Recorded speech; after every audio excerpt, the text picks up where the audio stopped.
ჩემი ხმა თუ ისმის ნორმალურად, ხო, ჩემი ხმა, არ დაიზაროთ რა, მომწერეთ კომენტარებში. აჰა, შენიერ და გადასარევი, გილოცავთ ახალ წელს, რომელიც შემოვიდა 2026.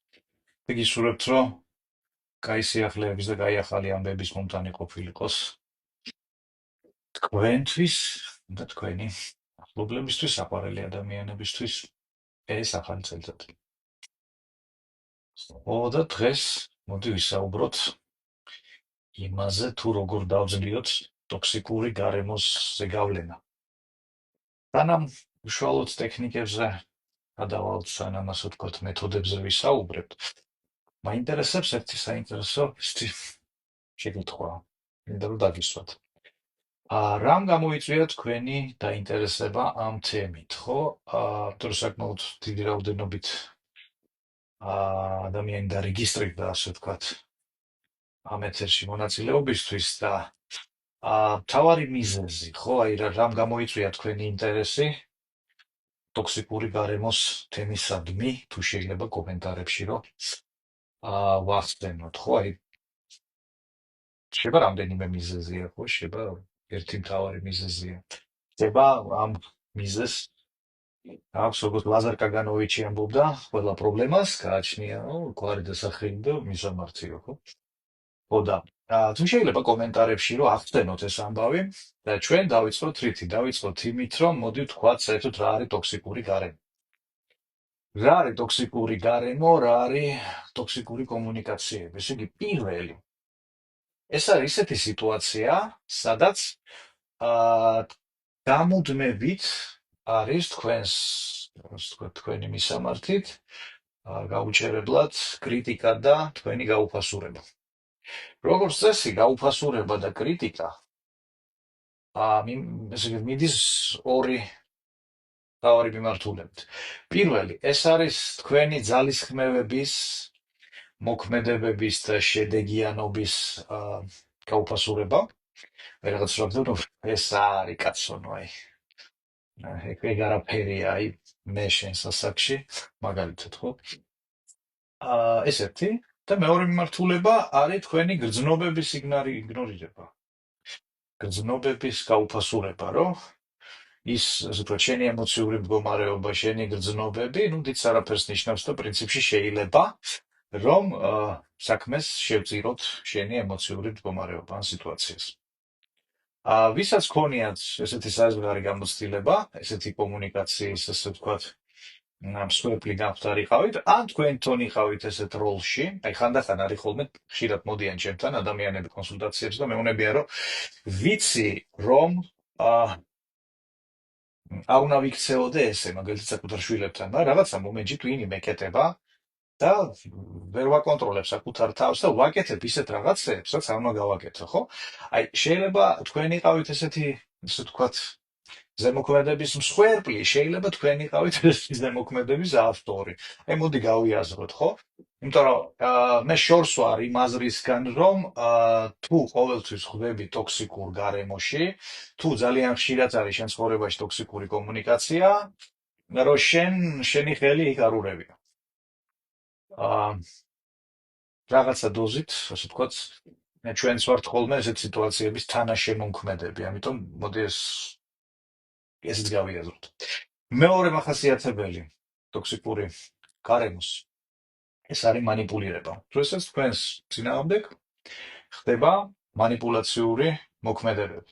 რაც გამოიხატება რაში, რომ გაიძულებენ, რომ იგრძნოთ დანაშაულის გრძნობა, ან გაიძულებენ იგრძნოთ პასუხისმგებლობა სხვა ადამიანების პრობლემების გამო.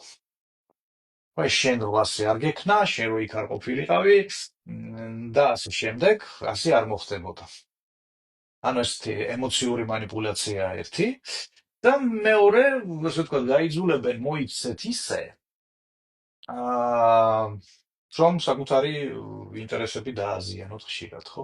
ნუ მინიმუმ ისე როგორც არ მინდა, უბრალოდ არ მინდა რაღაცა ვაკეთო, მაგრამ მაიძულებენ რომ ვაკეთო. და მაქსიმუმ, როდესაც ეს ჩემი მოქმედებები, რომელსაც ვაკეთებ, თან ჩემ ინტერესებსაც აზიანებს, ხო? აი აქ დააკვირდით, აბა გააცნობიერეთ ესეთი ტიპის კომუნიკაციის და ურთიერთქმედების მსხვერპლი ხომ არ ყოფილხართ ოდესმე, ან თქვენთან ხო არ ყოფილხართ ასეთის ავტორი, ესეც საინტერესო დასაცნობიერებელი ამბავია. შემდეგი ნიშანი ტოქსიკური კომუნიკაციის ეს არის საზღვრების არარსებობა როგორც ასეთის. ან როდესაც სხვა ადამიანი ვერ გრძნობს შენს საზღვრებს. ისე ეს მოვლენა, ეს ასე ვთქვათ, სხვისი საზღვრების ვერ აღქმა, რო ავიყვანოთ ცოტა ექსტრემალურ, ესე ვთქვათ, მახასიათებლებში, ეს არის ფსიქოზის ერთ-ერთი ნიშანი, რომ ადამიანი ფსიქიკურად არ არის ჯანმრთელი, იმიტომ რომ ერთ-ერთი ნიშანი იმისა, რომ ადამიანს კლინიკურად ჭირდება დახმარება, აბა ფსიქოლოგის აღარ, უკვე ფსიქიატრის, ეს არის ის, რომ სხვის საზღვრებს პრინციპში ვერ გრძნობს, ამას საერთოდ არ განიხილავს როგორც არსებულ ფენომენს. მანქანას აყენებს ერთდროულად ისე, რომ სამ ადგილს იკავებს, ჯდება ისე, თითქოს მარტო იმ სიტუაციაში და ასე შემდეგ. ამიტომ ამ რაღაცეებზეც დაკვირვებაც ძალიან ხშირად გვაძლევს საშუალებას გამოვიტანოთ დასკვნა რეალურად რთულ, კრიტიკულ, საპასუხისმგებლო სიტუაციებში, როგორ მოიქცევა ესე თუ ის ადამიანი. მესამე მახასიათებელი, როგორც თქვით, ეს არის საზღვრების არ დაცვა, ხო? და ეს არის სიტუაცია, როდესაც თქვენ საქმეებში უხეშად ერევიან, აბსოლუტურად დაუკითხავად. ესე იგი, ადამიანი არ თulis პრინციპში საჭიროთ, რომ ითხოვთ, შეიძლება, არ შეიძლება, გჭირდება, არ გჭირდება და ასე შემდეგ. და იმის მოლოდინი, რომ თქვენ ყოველთვის იქნებით ხელმისაწვდომი. აი, ღამის 2 საათზე წერს პირად მიმოწერაში და მაგალითად, ხშირად ჩემთან არის ხოლმე რაღაც. ღამის 3 საათზე წერს ადამიანი, რომ ჭირდება კონსულტაცია და 5 წუთში მოდის, მაშინ რატომ არ მპასუხობთ? ნუ, ხდები, რომ იქიდან მხარეს თლად ჯანმრთელად არ უნდა იყოს ადამიანი. აი ეს მომენტი, რომ ის რწმენა იქიდან მხრიდან, რომ შენ ყოველთვის ხელმისაწვდომი ხარ და შენ არა გაქვს შენი სივრცე, შენი დრო, შენი სუნთქვის უფლება, ესეც ტოქსიკური კომუნიკაციის და ტოქსიკური გარემოს კიდევ ერთ-ერთი მახასიათებელია, ხო? კიდევ ერთი მომენტი მნიშვნელოვანი, ეს არის ემოციური არასტაბილურობა, როდესაც შენ გაიძულებენ, რომ ითმინო სხვისი ემოციური ამოფრქვევები. ხან კარგად არის, ხან ცუდად არის. ისეთ აი ემოციური ადამიანია, დავარქვათ ყველაფერს თავის საქმე, ემოციური ადამიანი არ არის, ავათარი, შველა ჭირდება, ქუჩებში არ უნდა იაროს ესეთმა, ხო? მაგრამ შენ გაიძულებენ, რომ ეს ითმინო რატომღაც და ასე ვთქვათ, გადაეწყო და ოღონდ ხასიათი არ გაუფუშდეს და მოდის გაპაჩუნების გარეშე ვიაროთ ესე კედელ-კედელ სახლში და მუდმივი კონფლიქტური სიტუაციები და დაძაბულობები. ესე იგი, რაც უფრო მეტად არის ადამიანი საკუთარ თავში კონფლიქტური, რაც უფრო მეტად არის მასში გახლეჩები, ხო?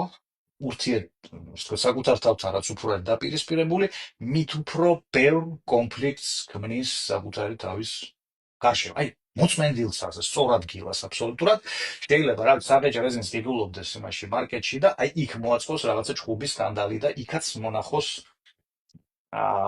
რაღაცა საბაბი იმისთვის, რომ ეს თავისი ემოციური ამოფრქვევებით, ასე ვთქვათ, გვაკურთხოს ყველა გარშემო მყოფი. კიდე ერთი, ხო, თან ამას რო ვყვები, თან დააკვირდით, თქვენს მიმართ თუ ხდებოდა ხოლმე ესეთები, ან თქვენ თუ გახლდით ამნაირი, ასე ვთქვათ, არათლად ჯანსაღი ქცევის ავტორები, შესაძლებელი. ძალიან ხშირად მე სხვაშორის ქართული რეალობა, ჩვენ ქართულ რეალობაში დამიჯერეთ, ორიგინალურები არ ვართ, ზოგადად ეს ამ პლანეტის 3/4 ჯანმრთელად ვერ არის. შესაბამისად, ავტორობა ამ სიგიჟეებში ჩვენ არ გვეკუთვნის. ჩვენ კოპირაიტის დაუცველად ჩამოვიტანეთ. კიდე ერთი მნიშვნელოვანი მახასიათებელი ტოქსიკური ურთიერთობების და ტოქსიკური გარემოს, ეს არის ენერგეტიკული გამოფიტვა. რას ქვია ენერგეტიკული გამოფიტვა, ხო? როდესაც ადამიანთან ურთიერთობის შემდეგ ემოციურად ხარ გადაღლილი. თუმცა დიდი არაფერი არ ხდებოდა. ხო, ამ შემთხვევაში შეიძლება იყოს ეს როწუწუნებენ შენს გვერდით და მე რომ დაამთავრებ ასეთ ადამიანთან კომუნიკაციას, სურვილი გაქვს შხაპში შეხვიდე საერთოდ, ხო? საბეჭდილება გაქვს, რომ ეს მოკრული ეს ყველაფერი. ან მეორე ვარიანტია, ასე ვთქვათ, მზიანი ტიპები, რომელმაც ნერვები უნდა მოგიშალოს ისე, რომ რაღაცაზე აგაგდოს, თუნდაც ეს იყოს რაღაცა, ნუ აი, კამათი, საყოფაცხოვრებო თემებზე, ან ისეთ თემებზე, რომელიც, ნუ ეს საერთოდ არ მნიშვნელოვანი რაღაც ფორმულის ფასები ვიეტნამში, არ ვიცი და აი ამაზე ისე მოგქაროს ნერვებზე, რომ მე იგრძნობ, რომ გამოცლილი ხარ აბსოლუტურად ენერგეტიკულად და იმას რა უნდა ვთქვათ, ეს ენერგია ჭირდებოდა რა, იკვებება. ხო და ეს არის ერთი, ესეთი ემოციური გამოფიტვა და თუ სტაბილურად ხართ ასეთ ტოქსიკურ გარემოში, ამ შემთხვევაში კიდევ არის ესეთ საინტერესო მომენტი, რომ უკვე დაღლილს გეღვიძება.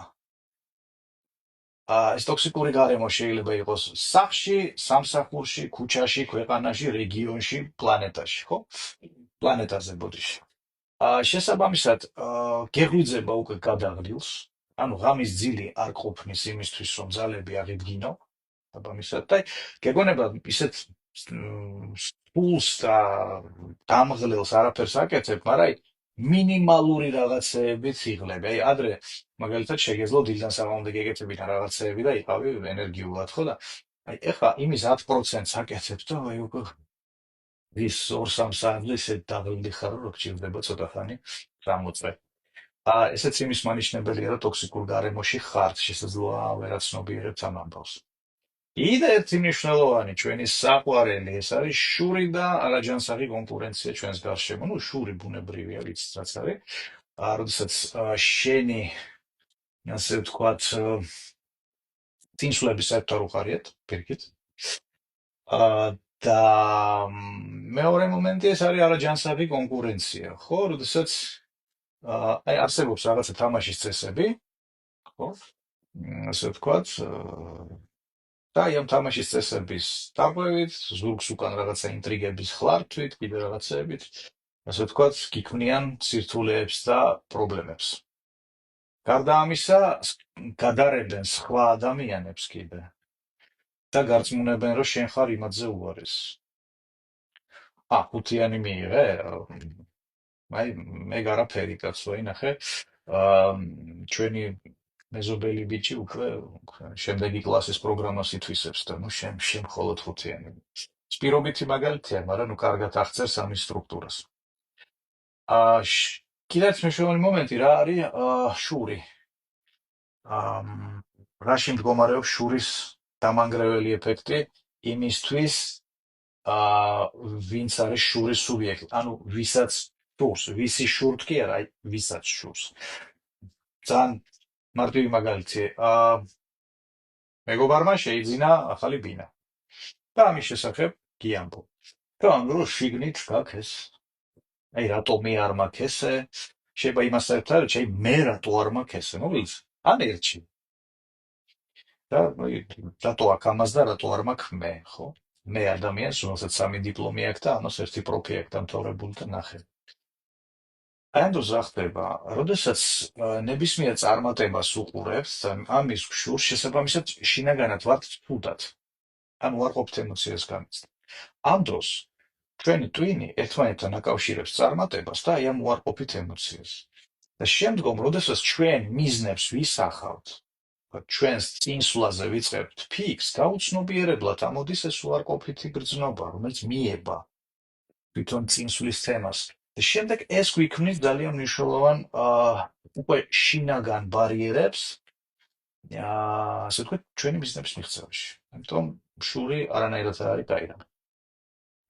და კიდევ ერთი მნიშვნელოვანი მომენტი ეს არის შიში და შფოთი. ანუ როდესაც ისეთი კომუნიკაცია და ისეთი გარემოა, როდესაც მუდმივად გამიცდი შიშს, შფოთს, ადამიანთან კომუნიკაციამდე, აი იცი რომ უნდა დაურეკო, უნდა მიხვიდე შეხვდე და აი მორალურად რომ ემზადები საათები, დღეები და აი შეხვედრის წინ შიში გაქვს, ფოთი გაქვს, არ გინდა და ასე შემდეგ. ხო, აი ეს არის ტოქსიკური გარემოს, ტოქსიკური კომუნიკაციის ძირითადი მახასიათებლები, რაც მე ჩამოვთვალე და მოდი ეხლა 0-დან 10-მდე ჩატში, შეიძლება კომენტარებში, მოდი აღნიშნოთ, აი თქვენი ცხოვრება, ასე ვთქვათ, სადაც ვითარდება, გლობალურად ვარგოთ სიტუაცია, როგორც ვითარდება თქვენი ცხოვრება.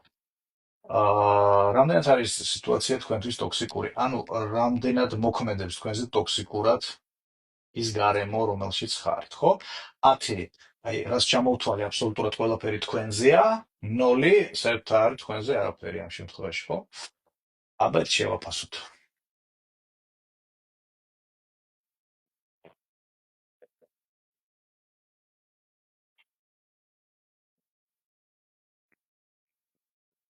ესე იგი, თუ არის ნახევარზე მეტი, 5-ზე მეტი, ხო? ეს არის უკვე საგანგაშო სიტუაცია. უკვე რაღაცა უნდა ქნათ იმისთვის, რომ ასე ვთქვათ, ამ სიტუაციას გაუკლავდეთ და რა მოვიმოქმედოთ ამ შემთხვევაში, ცოტა ხანში ამაზე ვისაუბრებთ.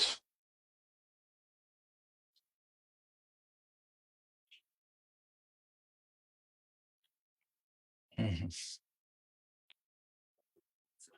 ოკეი, რას ვაკეთებთ ახლა? ეხლა მოდი ვთქვათ, გარდა იმისა, რომ ეს ტოქსიკური გარემო ნერვებს გვიშლის და გვლის ელემენტარულად, ხო?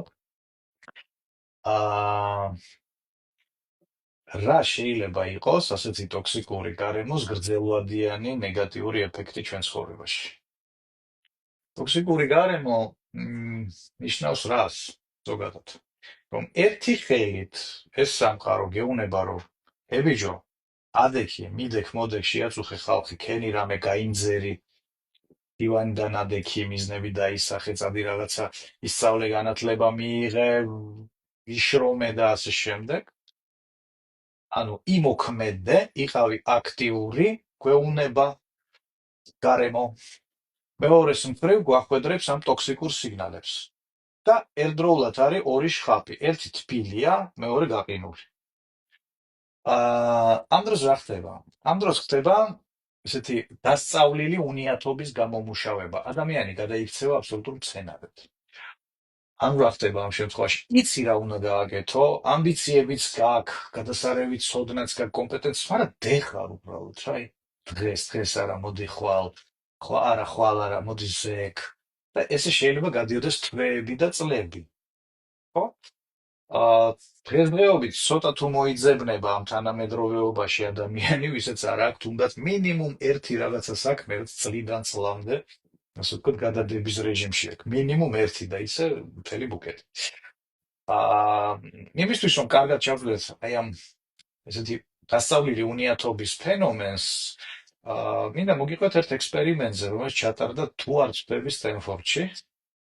ესე იგი, როცა სწავლობდნენ აი ამ მოტივაციის ფენომენს, ხო? გააკეთეს რა? ააშენეს სპეციალური გალია და ამ გალიაში ჩასვეს 5 მაიმუნი. ჭერქვეშ ჩამოკიდეს ბანანი, მიაყუდეს კედელზე კიბე, ისე რომ შეგიძლია ამ კიბეზე ახვიდეთ და ეს ბანანი მოწყვიტო. და ამ კიბის გასწვრივ დააყენეს სახანძრო ისა მილივით, რაღაც შლანგივით, საიდანაც ცივი წყალი ურტყავდა ამ კიბეს და მოკლედ, როდესაც რომელიმე მაიმუნი ცდილობდა ამ კიბეზე ასვლას და ამ ბანანის მოწყვეტას, ურტყავდა ცივი წყალი და აგდებდა ამ მაიმუნს. რამდენჯერაც სცადეს ამ მაიმუნებმა ასვლა ამ ბანანთან, იმდენჯერ დაარტყა ამ ცივმა წყალმა და ჩამოაგდო. ერთხელ, ორჯერ, 100-ჯერ, 500-ჯერ და რაღაცა მომენტში ამ მაიმუნებმა, ასე ვთქვათ, შეწყვიტეს ეს მცდელობები, იმიტომ რომ თქვენ აზრი არ აქვს, ნუ არ გამოსვლით. და ისეთი ქცევა დაიწყეს, თითქოს ეს ბანანი არ არსებობს, არა და შეიათ. ხო, აღარც იყურებიან იქით, აღარც ილოკებიან, აღარც ასე ვთქვათ, მერწვი არ ზდით.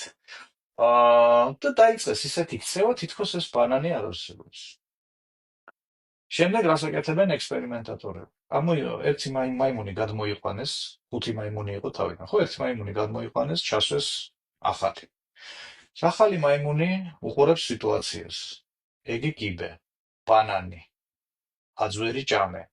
ეს 4 იდიოტი, რომელიც ზის მშიერი.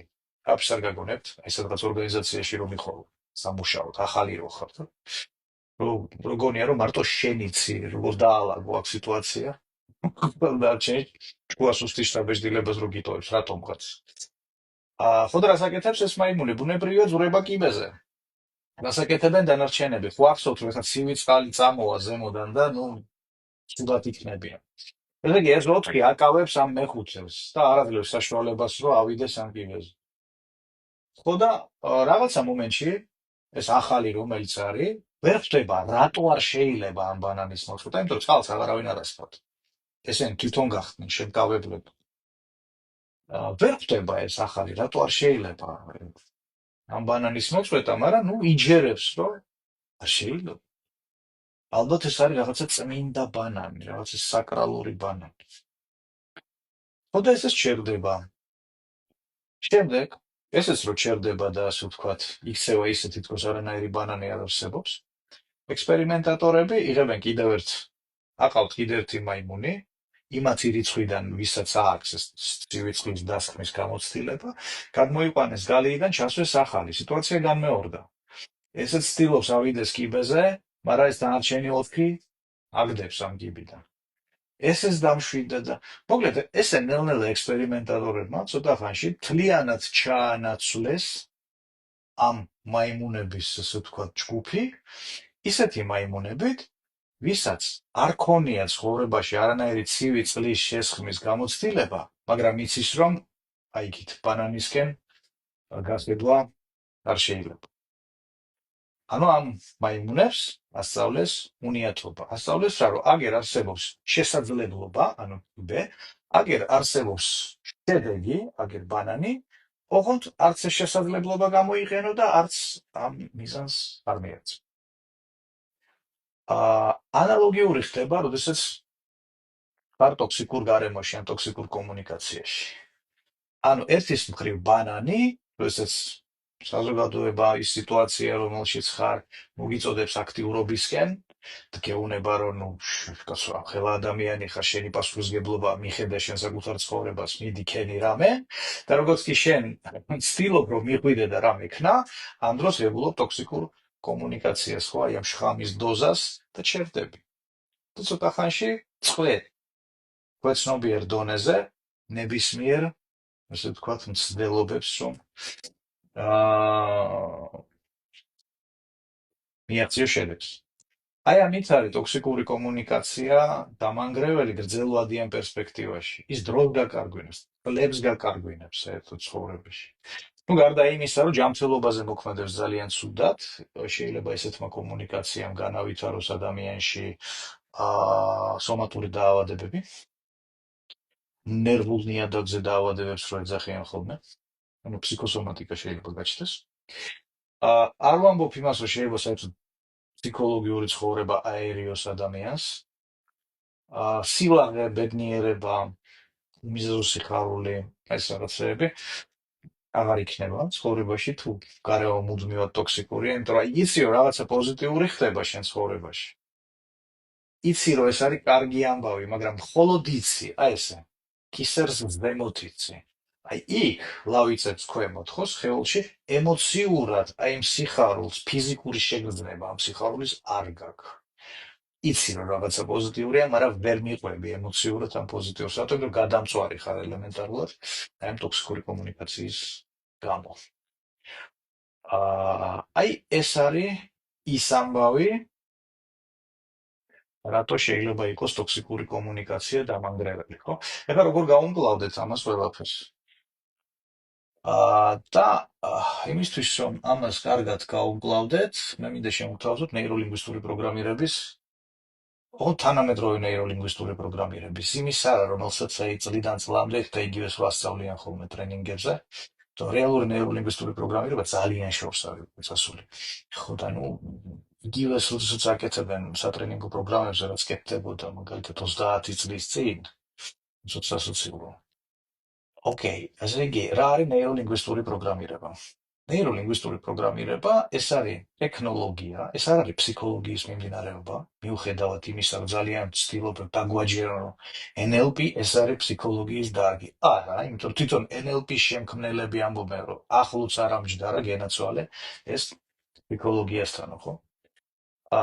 ეს არის ლინგვისტიკის, კიბერნეტიკის, ნეიროფიზიოლოგიის მიქსი, გამიქსული ტექნოლოგია და არა სამეცნიერო დარგი.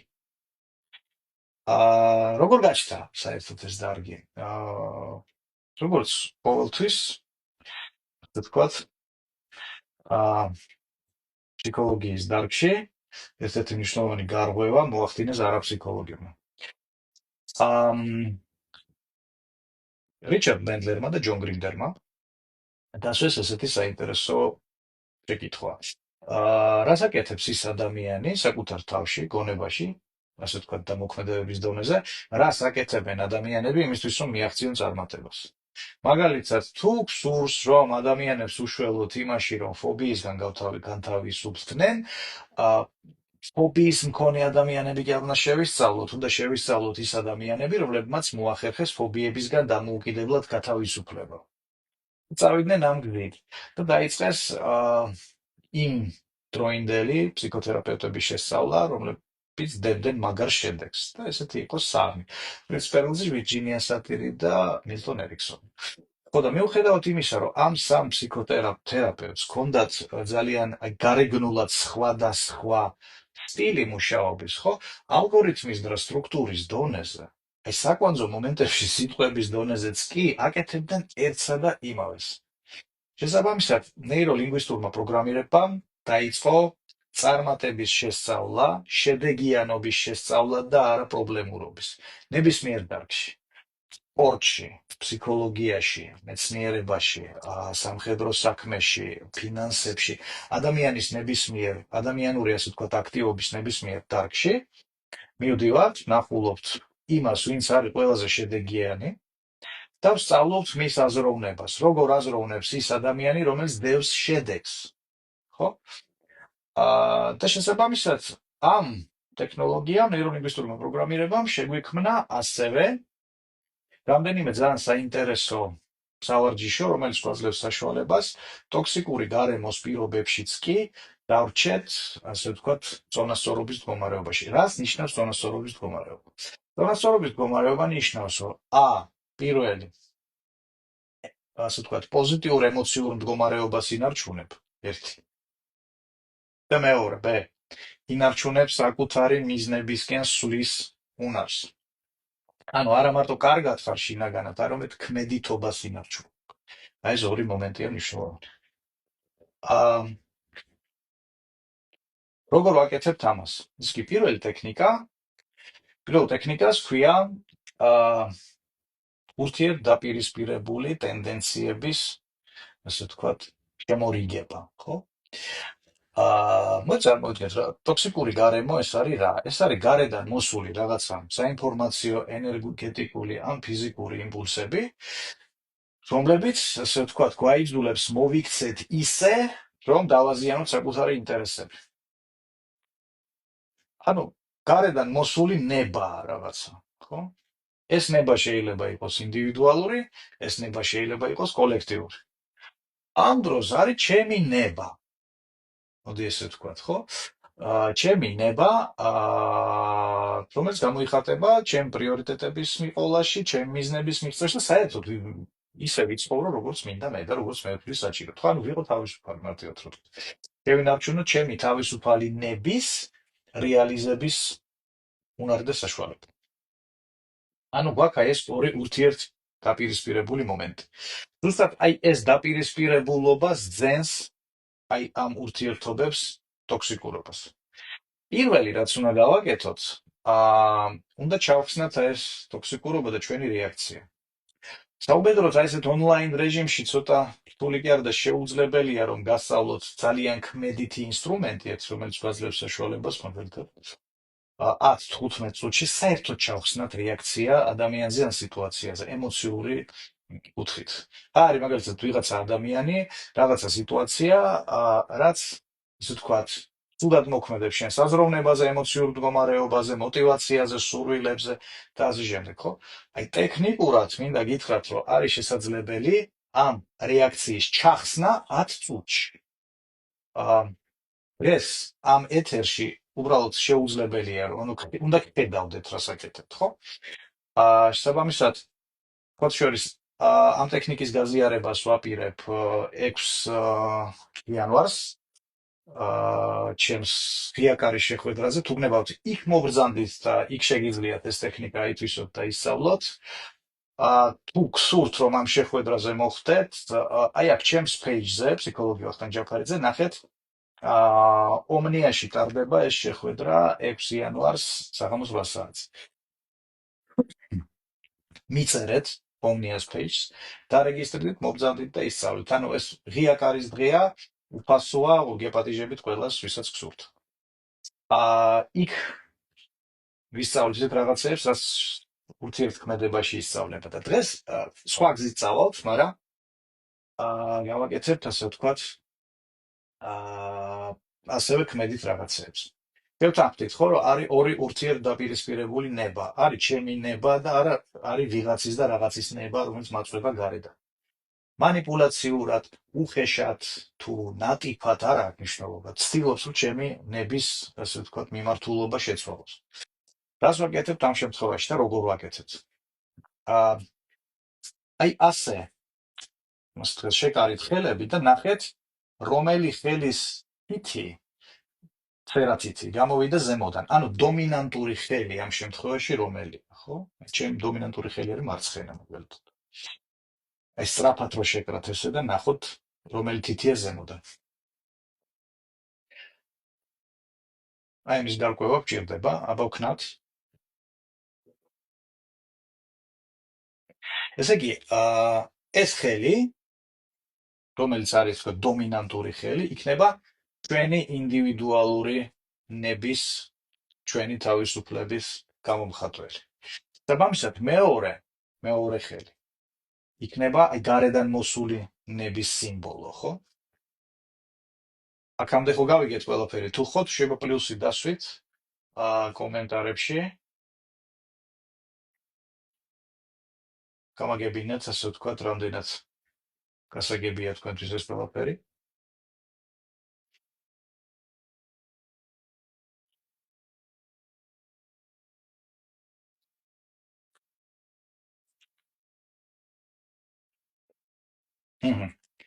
ოკეი, ეხლა რას ვაკეთებთ უყურეთ? აი ასე დაიკავეთ ორი ხელი. ცოტა დისტანცია რო იყოს მათ შორის, დაახლოებით 15-20 სანტიმეტრი. გეგონება ორი თებში გიჭირავთ ხელის დევნებით, ხელის ბუდებით ზემოთ. დახუჭეთ თვალი თუ შეიძლება. თუ ეხლა ვერ აკეთებთ ამ სავარჯიშოებს, ეს ეთერი დარჩება Facebook-ზე, კიდე ერთი თვის მანძილზე იდება ამ page-ზე და შეგიძლიათ მერე ნახოთ. ესე ვთქვათ, სახში რომ მიყვალთ, იქ გააკეთოთ ეს ყველაფერი, ხო? აი ესე გვიკავია ორი ხელი. ესე იგი, ის ხელი, რომელიც არის დომინანტური. წარმოიდგინეთ, რომ აი ამ ხელზე განთავსდა თქვენი ნება. თქვენი თავისუფალი ნების გამოხატვის სურვილი. იმის კეთების სურვილი, რასაც თქვენ თვლით საჭიროთ, რაც თქვენ გინდათ. მეორე ხელზე წარმოიდგინეთ, რომ განთავსდა აი ეს გარედან მოსული თვისი ასევე ნება. დომინანტურ ხელზე ჩემი ნება-სურვილი, არადომინანტურ ხელზე სხვისი ნება-სურვილი. შემდეგ აიღეთ და ხელები ესე მიადეთ ერთმანეთს. აი როგორც მე გავაკეთე, ხო? ეს ხელის ნაპირები ერთმანეთს დაადეთ, დახუჭეთ თვალი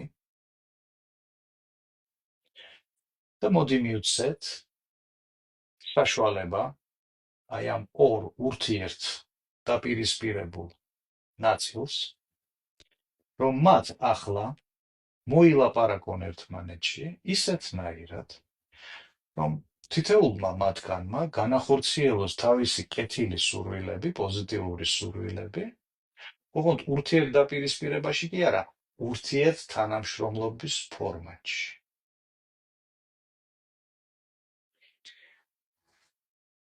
თვალები დახუჭული გაქვთ, ნორმალურად ისუნთქეთ და ადევნებთ თვალყურის საკუთარ შინაგან მდგომარეობას.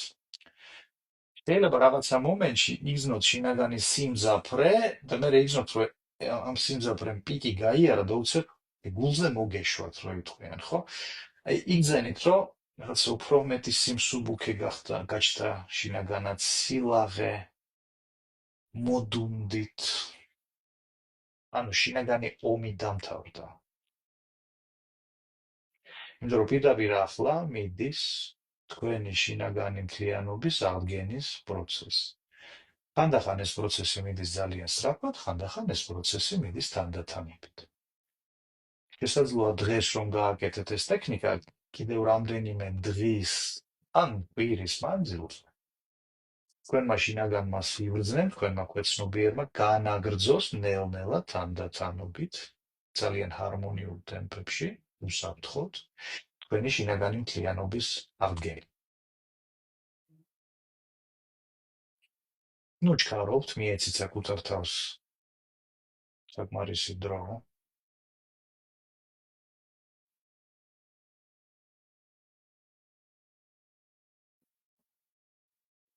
ხანდახან მაშინვე ხდება, ხანდახან ცოტა დრო. და ყოველთვის, როდესაც აი ამ მომენტს იგრძნობთ, რომ გარედან ვიღაცა რაღაცა გაწვევათ, აი ეს მარტივი სავარჯიშო გააკეთეთ. ცოტა ხანში აღმოაჩენთ, რომ თქვენი ფსიქიკა მარტივად ყველანაირი სავარჯიშოების გარეშე უმკლავდება ესეთ რაღაცებს და ინარჩუნებს ემოციურ მდგრადობას.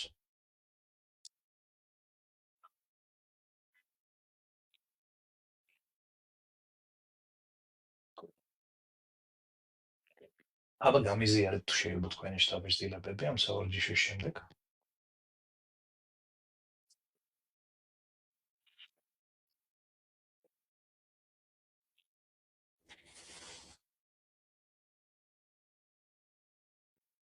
მომწერეთ კომენტარებში, როგორ ხართ. სავარჯიშოს შემდეგ ხანდახან მაშინვე მოდის ხოლმე. შეიძლება გააზრებები მოვიდეს, აზრები მოვიდეს, საერთოდ აზროვნებაც კი შეიცვალოს.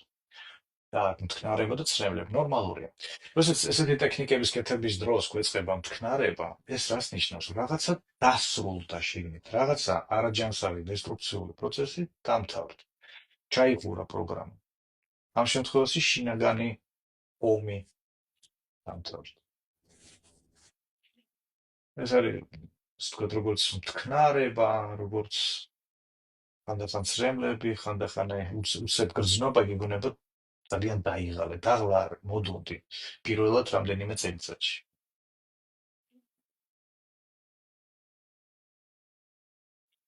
მჰმ. შვენიერი.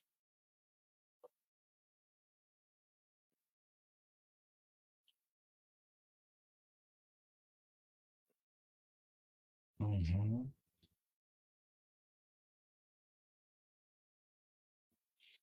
ესე იგი, დავემახსოვროთ ეს ერთი რაღაც.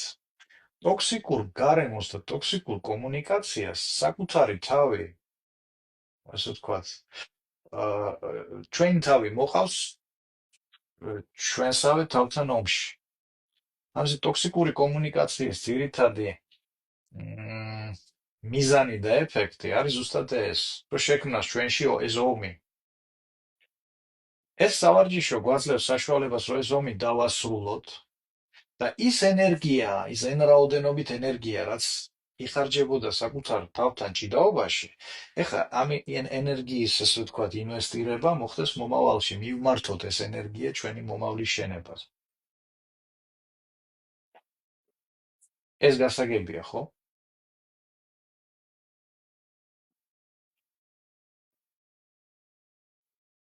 სავარჯიშოს კეთების პროცესში, როგორც ვთქვი, შეიძლება აქა და იქ რაღაც ადგილებში შეიძლება გაჩნდეს რაღაცა დისკომფორტები, აცალეთ.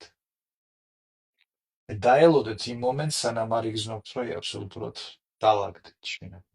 შეიძლება ეს მალე მოხდეს, შეიძლება დრო დაჭირდეს. ეს ჩანაწერი დარჩება ამ გვერდზე, ამიტომ შეგიძლიათ მერე მიუბრუნდეთ ასე ვთქვათ, რომ მეხსიერებაში განაახლოთ.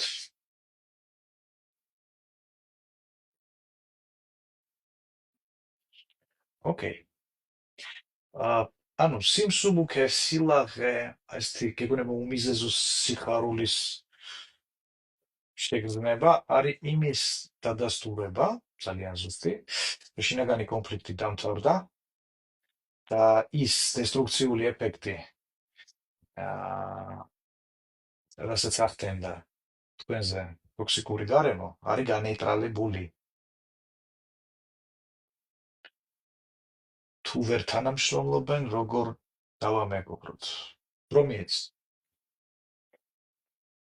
უბრალოდ მიეცით, რომ გეჭიროთ აი ესე ხელები, თუ უბრალოდ საკუთარ მდგომარეობაზე გადმოიტანებთ მთელი ყურადღება. იქ ნუ იხედებით ერთმანეთს რეებს ეუბნებიან და ერთმანეთს რას უცვლიან, ასე ვთქვათ. უბრალოდ მიიტანეთ ერთმანეთთან ხელები და ჩადეთ თამაში აზრზე. ვთქვათ, ესენი შეთანხმდნენ ისე, რომ თავიანთი კეთილი მიზნები და სურვილები განახორციელონ ერთმანეთთან ჭიდაობაში არა, ურთიერთთანამშრომლობაში, ხო? თქვენი ქვეცნობიერი გადასარევით გააკეთებს დანარჩენს. ამიტომ იმ შემთხვევაში თუ იგრძნობთ ამ შინაგან ჭიდილს, რომ რაღაცა გაწვევათ ზემოდან, ყოველთვის დაყავით ეს ორი რაღაცა. აი ჩემი სურვილები, ჩემი ნება, აი გარე ნება, რაღაცის ვიღაცის არ აქვს მნიშვნელობა, ხო? და ასე ვთქვათ, გამოიყენეთ ეს სავარჯიშო იმისთვის, რომ საკუთარი მთლიანობა შეინარჩუნოთ. ოკეი. წავიდეთ, გადავდგათ კიდე ერთი ნაბიჯი წინ. შემდეგი ტექნიკა, რომელიც ასე ვთქვათ, გამოიყენება ძალიან ხშირად ნეიროლინგვისტურ პროგრამირებაში, იმისთვის, რომ დავიცვათ საკუთარი საზღვრები, ხო? მაგალითად, გინდა ადამიანს უთხრა საკმაოდ ხისტი რამ, მაგრამ ისე რომ მას შინაგანად არ დარჩეს ეს წენა, რაღაცა გულის ნადები და ამავე დროს შენ მანათქვამმა იმოქმედოს. ამ შემთხვევაში 4 მარტივი ნაბიჯი. გამოყენების წინ გთავაზობთ, რომ ჯერ გაავარჯიშოთ საკუთარ გონებაზე, ან წერილობით კომუნიკაციაში, ასე ვთქვათ, ჯერ დავამხეცოთ, მე გამოვიყენოთ, ასე ვთქვათ, უშუალოდ საომარი მოქმედებების დროს. ანუ სამეთვალო ტექნიკა, ასე ვთქვათ, საკომუნიკაციო ტექნიკა, რა უთხრათ ადამიანს და როგორ უთხრათ, ისე რომ მისი პრობლემური ქცევა, ის ქცევა, რომელიც არის ჩვენთვის პრობლემური, შეიცვალოს და ამავე დროს, ისე ვთქვათ, არ დაგვრჩეს ნაწყენი. პირველი, რას ვაკეთებთ? პირველი პუნქტი, აღწეროთ ამ ადამიანის ტოქსიკური ქცევა. ოღონდ შენ ცუდად მეკცევი, კარგად მეკცევი არა. აი შენ აკეთებ ამას, ამას და ამას. აი მეცნიერი რო აღწერს, ხო იცი, იმას ტარაკანს, ბულს ან პეპელას, არის ამ ხილა ზომის, ესეთი ფერები აქვს, აქ ამდენი ფეხი. აი ზუსტად ესე, ხო? მაგალითად, შეხვედრაზე რომ ვიყავით, შენ სამჯერ შემაწყვეტინე სიტყვა. შო, არ ვამბობთ ეს არის ცუდი, არ ვამბობთ ეს არის კარგი, უბრალოდ შენ გააკეთე რაღაცა 1 2 3. პირველი პუნქტი. მეორე პუნქტი. გამოთქვით საკუთარი ემოციები ამასთან დაკავშირებით. ნუ იტოვებთ ამ ემოციებს, ამოთქვით. და ეს მაშინებს მაგალითად, ან ეს მწყინს, რაც არის რა, რასაც განიცდით, ის ამოთქვით.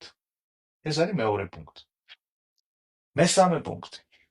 აუხსენით ადამიანს, რა საერთო მნიშვნელოვან შედეგს შეიძლება მიადგეს ზიანი მისი ამგვარი ქცევით. მაგალითად, შეხვედრაზე რომ ვიყავით, შენ 2ჯერ შემაწყვეტინე სიტყვა. და ეს მე ცოტა მაშინებს. იმიტომ რომ ჩვენმა პარტნიორებმა, ვისთანაც გქონდა შეხვედრა, შეიძლება ეს აღიქვან ისე, რომ ჩვენ არა გვაქვს ერთმანეთთან ურთიერთობის კულტურა გუნდში, ერთმანეთს არ ვაფასებთ. შეიძლება არასწორად აღვიქვან ჩვენ შესაბამისად და ჩვენთან თანამშრომლობაზე არ წამოვიდნენ და შესაბამისად ყველა ეს ძალისხმევა, რასაც მივმართავთ, იმისთვის რომ მივახციოთ ჩვენ საერთო მიზანს, აღმოჩნდება, ასე ვთქვათ, ფუჭი. უყურეთ როგორი რაღაცაა. ეს არის მანიპულაცია, მაგრამ სასარგებლო მანიპულაცია. შენი ქცევა კი არ იწვევს ჩემში ამ ემოციებს. ჩემში ემოციებს იწვევს ის, რომ შეიძლება დაზიანდეს საერთო შედეგი. ხედავთ ხო? და მეოთხე პუნქტი. ზუსტად აღუწერეთ ადამიანს რა ქცევას ელით მისგან. აი, სარაცხის მანქანას ვაპროგრამებ, ხო? ბრუნების რაოდენობა ესეთი, რეცხვის დრო ესეთი, რეცხვის რეჟიმი ესეთი და ასე შემდეგ. ამიტომ მოდი შემდეგში მაცადე სიტყვის ბოლომდე თქმა. უნდა უთხრათ ადამიანს ძალიან ზუსტად რა გააკეთოს და არა ის რა არ გააკეთოს. ხვდებით ხო? ანუ მაგალითად, მოდი შემდეგში სიტყვას ნუ შემაწყვეტინებ, ეს არ არის სწორი, იმიტომ რომ ჩვენი ქვეცნობიერი უარყოფებს ვერ აღიქვავს ნორმალურად და როცა ეუბნები რომ ნუ შემაწყვეტინებ, ქვეცნობიერს ესმის შემაწყვეტინე. გახსოვთ ხო ალბათ სამზარეულოში ხდება ხოლმე ხშირად ადამიანს ეუბნებიან ნელა ხელი არ გაიჭრაო და მე იჭრის ხელს. რატო? იმიტომ რომ როცა ეუბნები ხელი არ გაიჭრა, ქვეცნობიერს ესმის ხელი გაიჭრა. და შესაბამისად აღიქვავს ამას როგორც სამოქმედო პროგრამას. ამიტომ აი ეს 4 პუნქტი. პირველი, აღუწერეთ ზუსტად პრობლემური ქცევა ადამიანს, მეორე, გამოთქვით ემოციები ამასთან დაკავშირებით, მესამე, აუხსენეთ რა საერთო მნიშვნელოვან შედეგს შეიძლება მიადგეს ზიანი და მეოთხე, ზუსტად აღუწერეთ მომავალში ანალოგიურ სიტუაციებში რა ქცევას ელით მისგან. ოღონდ ეს მოითხოვს, ასე ვთქვათ, დამხეცებას, ხო, რომ ერთი მეორეს შემდეგ პაუზების გარეშე ხდებოდეს. ან ერთ გრძელ წინადადებაში რო ვთქვათ. შეხვედრაზე რომ ვიყავით, შენ შემაწყვეტინე ორჯერ და ეს მე ცოტა მაშინებს, იმიტომ რომ შეიძლება იმათ ჩვენ არასწორად აღვიქვან და ჩვენთან თანამშრომლობაზე არ წავიდნენ, იმიტომ რომ ჩვენ ერთმანეთში ვერ ვიგდებით ნორმალურად, ხო? ჩვენი კორპორატიული კულტურა შეიძლება აღმოჩნდეს მათთვის ტოქსიკური და ამიტომ მოდი შემდეგში მაცალე ბოლომდე სიტყვის თქმა და მე კი ბატონო, შენი აზრიც გაგვიზიარო. ეს შეიძლება გონებრივად აი სიტუაციები ხო ის სადაც სჭირდებათ ეს ჯერ და რეპეტიციები და მე ასევე წერილობით კომუნიკაციაში მესიჯობის დროს გადასარევად მუშაობს მინებით. თუ არის ყველაფერი გასაგები ამ წერტილამდე, მოდი აქაც პლუსი დავსვათ და გავნაგზოთ კიდე ერთი ტექნიკა გვაქვს დღეს ასათვისებელი.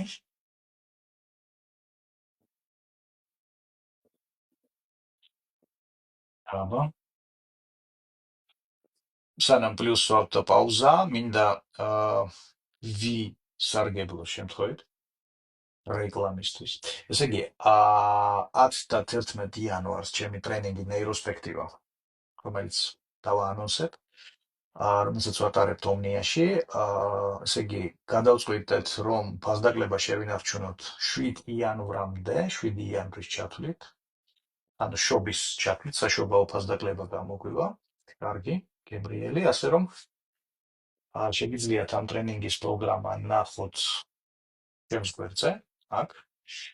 და ასევე შეგიძლია მოგზავნდეთ 6 იანვარს, ანუ როდის არის ზეგ. ღია კარის შეხვედრაზე. იმისთვის, რომ ღია კარის შეხვედრაზე მოხვიდეთ ომნიას გვერდზე მიწერეთ და დარეგისტრირდით. თუ პირდაპირ ტრენინგზე გსურთ მოსვლა და ეს ტრენინგი რას ეხება? ტრენინგი ეხება იმას, თუ როგორ შევქმნათ ჩვენთვის კომფორტული რეალობა. იმიტომ რომ ზოგადად არის ცხოვრების სამი მოდელი სტრუქტურულად ვავიღოთ, ხო? პირველი ეს არის სტანდარტული კეთილდღეობა. იბადები, ასე ვთქვათ, ოჯახში სადაც ყველას უყვარხარ, სკოლას ამთავრებ ოქროს მედალზე, ინსტიტუტს წითელ დიპლომზე, ქმნი ოჯახს, შოულობ ფულს, მოგზაურობ, შვილები ყავს, გადასარევად ხარ და მე გარდაიცვლებ. არის სტანდარტული ჯოჯოხეთი, ხო? როდესაც შენთვის არ არის ხელმისაწვდომი სხვადასხვა მიზეზების გამო, ფინანსური მიზეზების გამო, სოციალური მიზეზების გამო, წარმომავლობის, დაბადების ადგილის, რასობრივი კუთვნილების, ეროვნების და ასე შემდეგ. აი, რაღაცა მიზეზთა გამო შენთვის ან ხელმიუწვდომელია ეს სტანდარტული კეთილდღეობა, ან უბრალოდ არ მოგწონს ესე, არ გინდა, სხვა რაღაცა გინდა. ასე ვთქვათ, იმისთვის, რომ სტანდარტულ კეთილდღეობაში იცხოვრო, ამისთვის სჭირდება რა? ამისთვის სჭირდება, ასე ვთქვათ, ადაპტაციის უნარი, მივხვდეთ თამაშის წესები როგორ მუშაობს და უბრალოდ ამას მისდიო. მართო ეს ამბავი, ხო? იმისთვის, რომ სტანდარტულ ჯოჯოხეთში იცხოვრო, დიდი არაფერი არ სჭირდება შეგუების გარდა. იმიტომ რომ სტანდარტული ჯოჯოხეთი რა არის? ცდილობ, მე იღლები, მე ბერდები და ცხოვრება გათავდა. არსებობს მესამე გზა, რომელსაც ქვია შემოქმედებითობის გზა, როდესაც შენ ქმნის შენს მოდელს, შენი არსებობის ყოფიერების ისეთ მოდელს, ისეთ წესს, რომელიც მარტო შენთვის მუშაობს, არ არის თქვა საყოველთაო, მასობრივი პროდუქტი, მაგრამ შენთვის მუშაობს გადასარევად და გაძლევს საშუალებას, რომ ამ ცხოვრების მოდელში იყო ჯანმრთელი, იყო ბედნიერი, იყო წარმატებული.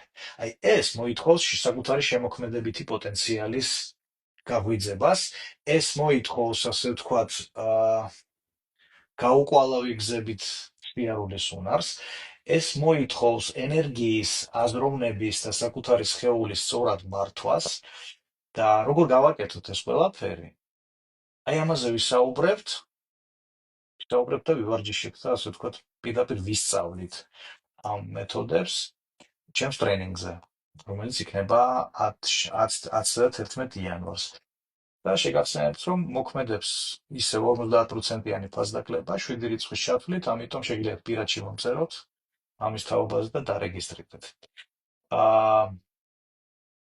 ხო, ეს იყო სარეკლამო პაუზა. ონლაინ არ იქნება. ეს ისეთი ტიპის ტრენინგია, რომელსაც ონლაინ ვერ ჩაატარებ. ის ყველაფერი, რისი ჩატარება შეიძლება ონლაინ, როდესაც ტექნოლოგიები ამის საშუალებას გვაძლევს, ხო? იმას ვაკეთებ ონლაინ. და არსებობს რაღაცეები, რაც ნატიფ ენერგიებს ეხება, არა მარტო აზროვნებას, ხო?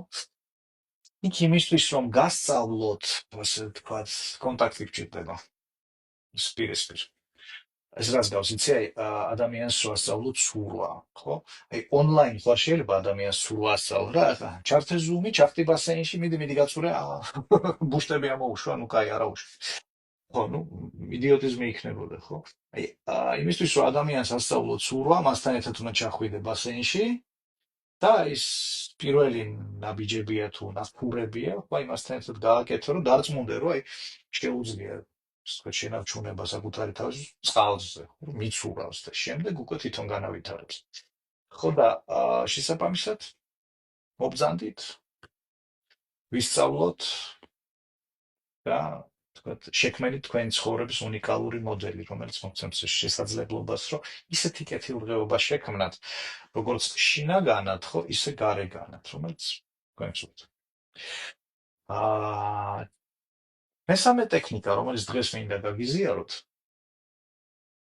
ეს არის რა ვქნათ იმ შემთხვევაში, თუ გარემოს ამ ტოქსიკურ კომუნიკაციას მიზეზთა გამო ვერ ვცვლით.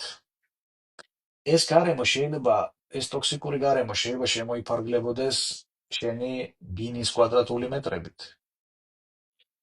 შეიძლება ეს იყოს სამსახური, რომელსაც ეხლა ვერ ეშვები უბრალოდ.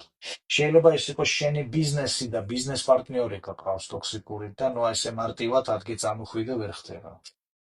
შეიძლება ეს იყოს საზოგადოებრივი ფონი, რომელშიც შენ ცხოვრობ, რომელიც იქ სადაც ხარ, შენთვის არის ტოქსიკური და ასე შემდეგ. ანუ ხვდებით, რომ დრო დაჭირდება რაღაცეების ცვლილებას, საკუთარ თავზე მუშაობას, ასე ვთქვათ, ნელ-ნელა ამ სიტუაციიდან, ასე ვთქვათ, სამშვიდობოს გასვლას. ხო, მაგრამ აი ეხლა აქ და ამჟამად, ნუ ვერ მოიცილებ ესე მარტივად. ხდება ხოლმე ხო? აი რას ვაკეთებთ ამ შემთხვევაში? სხვა შორის დასვით პლუსი კომენტარებში, ვის გაქვთ ანალოგიური სიტუაცია, რომ ნუ ვებს ვერ გაიქცევ. რას ვაკეთებთ ამ შემთხვევაში? ამ შემთხვევაში ესე ვთქვათ, ესეც სამეთყველო ტექნიკაა, ოღონდ ამჯერად კომუნიცირებთ გარემოსთან არა, ადამიანებთან, საკუთარ თავთან კომუნიცირებთ. ოღონდ ამ ტექნიკას აქვს ერთი ნიუანსი. მისი შესრულება უნდა მოხდეს ხმამაღლა. ამიტომ მარტო რო იქნებით, მაშინ გააკეთეთ, ხო? ნუ ან ისეთ ადამიანებთან ერთად, ვინც არის დარწმუნებული თქვენს ფსიქიკურ ჯანმრთელობაში, თორე იტყვიან დედა, ამან საკუთარ თავთან დაიწყო ლაპარაკი, და შეიძლება გამოგიძახონ სასწრაფო. ხო და აი ამ შემთხვევაში რას ვაკეთებთ? ანუ რამდენიმე ნაბიჯია, პირველი ნაბიჯი. ვამბობთ ესეთ რაღაცას. ანუ აღუწერთ საკუთარ თავს, რომ მე ვარ აი ამ და ამ სიტუაციაში, აი ესეთ და ესეთ და ესეთ პირობებში და გარემოში. შემდეგ გამოთქვით ემოციები ამასთან დაკავშირებით, რომ ეს არის მაგალითად ან საწყენი, ან ტკივნეული, ან დამწკუნველი, ნუ რაც არის. შემდეგ დაამატეთ. და მე ვღებულობ ამ მოცემულობას. ვღებულობ. არ ვიჭიდავებ. ეს ერთი. მეორე. ამასაც მამაღლა ვამბობთ. მე ვხვდები, რომ ეს სიტუაცია, ეს გამოწვევა, ჩემს ცხოვრებაში მოვიდა არა როგორც სასჯელი, არამედ რაღაცა მიზნით, რაღაცისთვის. და აქ შეიძლება გააცნობიეროთ, რისთვის მოვიდეს თავში ეს იდეა, შეიძლება ჯერ ვერ გააცნობიეროთ, მაგრამ ამ ტექნიკის გაკეთებიდან შეიძლება რამდენიმე დღეში, რამდენიმე კვირაში ძალიან ნათელი გახდეს თქვენთვის რისთვის. მესამე, ამასაც ხმამაღლა ვამბობთ, რომ მე არ ვეძებ ამ სიტუაციაში დამნაშავეებს, იმიტომ რომ ამ სიტუაციაში ჩართული ყველა მონაწილეს აღვიქვავ როგორც ჩემს ტრეინერებს, მასწავლებლებს.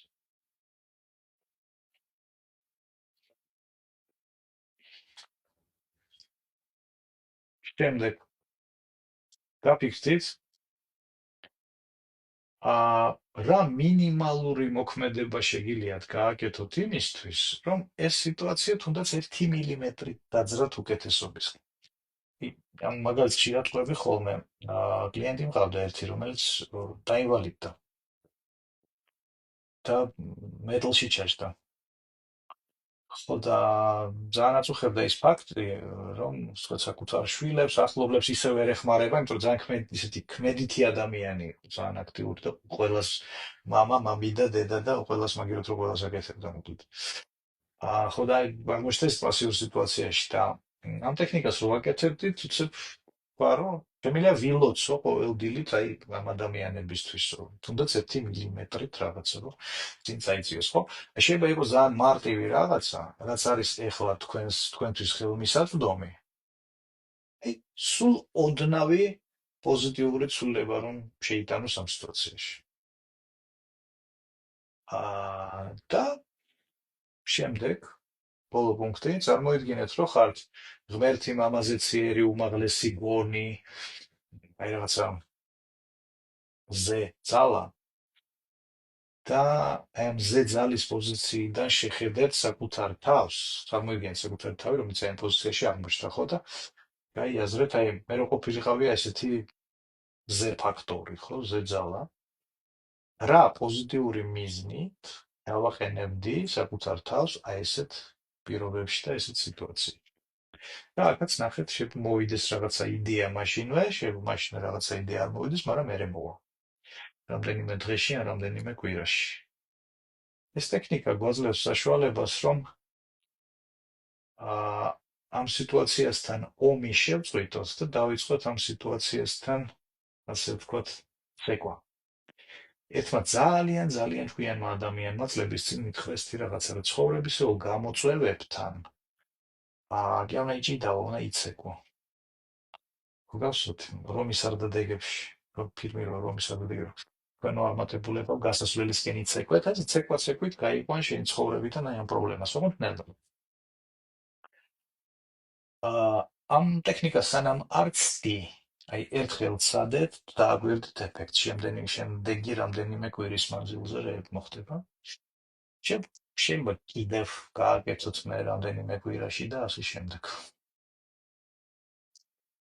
და დააკვირდით უბრალოდ ასე ვთქვათ, რეალობის ცვლილება დაიწყება, მოცემულობა დაიწყებს ცვლილებას ხანდახან მოულოდნელად პოზიტიური გზებით. მისტიკას გავს ხოლმე ძალიან ხშირად ამ ცვლილებების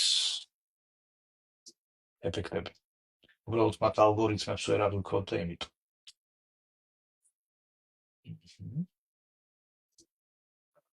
ოკეი. ალბათ შეიძლება მომიყევით თქვენი შთაბეჭდილებები ჩვენ დღევანდელი ეთერის შესახებ. სამი ტექნიკა ვისწავლით, ხო? ერთი ტოქსიკური გარემო რა არის, ის გავარჩიეთ და აი ამ ჩამონათვალის დროს გქონდათ საშუალება რომ შეგემჩნიოთ თქვენს მიმართ გამოიყენება ეს ტოქსიკური კომუნიკაცია, შეიძლება თქვენ ახართ მისი ავტორი, ხო, ვიღაცის მიმართ. ესეთ რომ გავიაზრეთ. იმიტომ რომ მეტი ინფორმაცია ნაკლები შეცდომა, მართლაც. შემდეგ ვისწავლეთ ტექნიკები. პირველი, ასე ვთქვათ, საკუთარი ნების და გარედან მოსული ნების, ასე ვთქვათ, დაბალანსების ტექნიკა, ეს ერთი. მეორე, კომუნიკაციის ხერხი იმ ადამიანთან, რომელშიც ჩვენ საზღვრებს და ტოქსიკურ კომუნიკაციაშია ჩვენთან, ანუ რა უთხრათ და როგორ უთხრათ. და მესამე, გასვაკეთებთ იმ შემთხვევაში, თუ ეს გამოწვევა, ხო, ეს სიტუაცია ტოქსიკური, რომელიც აი ესე მარტივად ერთი ხელის მოსმით ვერ იცვლება, ხო? როგორ ვინარჩუნებთ ამ სიტუაციაში ფსიქიკურ ჯანმრთელობას.